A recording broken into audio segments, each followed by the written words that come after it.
Assalamualaikum warahmatullahi wabarakatuh. Selamat pagi Dewan Juri LBDI yang saya hormati dan saya banggakan, dan juga tim lawan yang saya banggakan dan saya cintai. Sebelumnya izinkan saya untuk memperkenalkan diri. Perkenalkan, nama saya Nikodemus Danilo Nasunsere.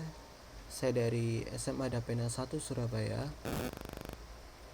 Pada akhir ini saya sebagai pembicara pertama dari tim pemerintah, yaitu tim kontra, akan menyampaikan argumentasi saya terkait dengan mosi yang telah disampaikan, yaitu sebagai negara berkembang dengan potensi maritim, Dewan ini tidak akan menggunakan strategi ekonomi biru. Dewan juri yang saya hormati, izinkan saya untuk menyampaikan argumentasi debat. Sebelumnya saya akan menjelaskan terlebih dahulu pengertian daripada ekonomi biru itu sendiri. Ekonomi biru adalah pemanfaatan sumber daya laut yang berwawasan lingkungan untuk mendukung strategi pembangunan nasional yang mengandalkan sumber daya kelautan atau potensi maritim yang dimiliki suatu negara. Berdasarkan mosi yang telah disampaikan, saya sebagai tim dari pemerintah, yaitu tim pro, saya menyetujui dengan apa yang telah disampaikan, mosi yang telah disampaikan. Kenapa? Karena dalam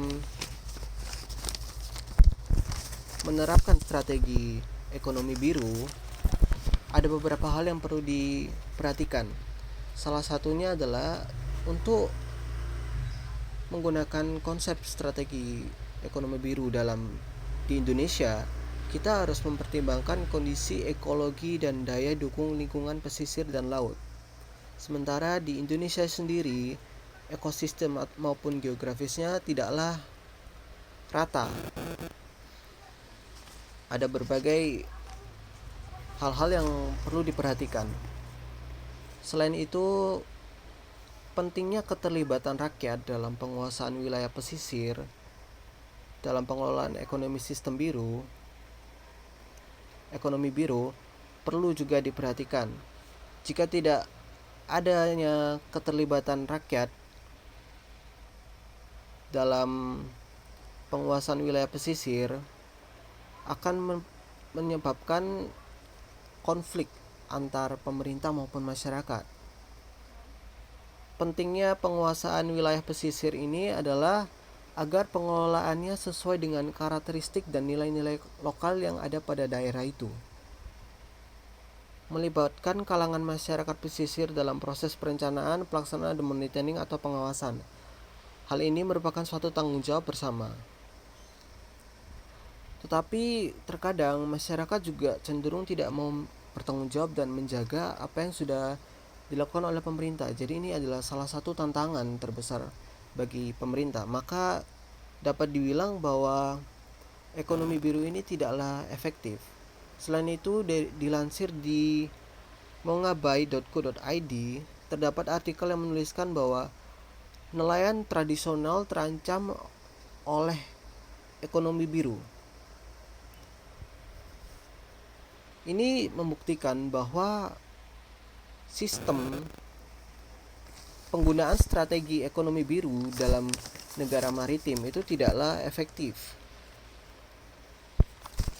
Selain itu, ada beberapa tantangan penerapan ekonomi biru, yaitu harus memberantas kejahatan pencurian ikan atau illegal fishing, perampokan, dan pembajakan. Hal ini juga harus disertai dengan upaya kualitas ekosistem pemerintah, upaya peningkatan kualitas ekosistem, dan pemerintah juga harus menghitung dengan cermat seberapa besar potensi maritim nasional. Jadi pemerintah juga harus mempertimbangkan potensi-potensi maritim daripada setiap daerah-daerah. Dan di setiap daerah itu tidak semua potensi maritimnya besar gitu. Jadi daripada kita menerapkan strategi ekonomi biru ini, ada beberapa hal yang sebaiknya harus dilakukan, yaitu dengan meningkatkan sumber daya manusia maritim, yaitu seperti nelayan ataupun hal-hal lainnya, hal itu lebih dibilang cukup efisiensi dalam meningkatkan ekonomi nasional maritim kita. Selain itu, dengan membangun tol laut dan pelabuhan laut dalam, hal itu juga dapat mengurangi inflasiensi ekonomi nasional dan meningkatkan daya saing produk dalam negeri. Sekian daripada yang saya sampaikan pada hari ini, Dewan Juri yang saya hormati. Terima kasih. Assalamualaikum warahmatullahi wabarakatuh.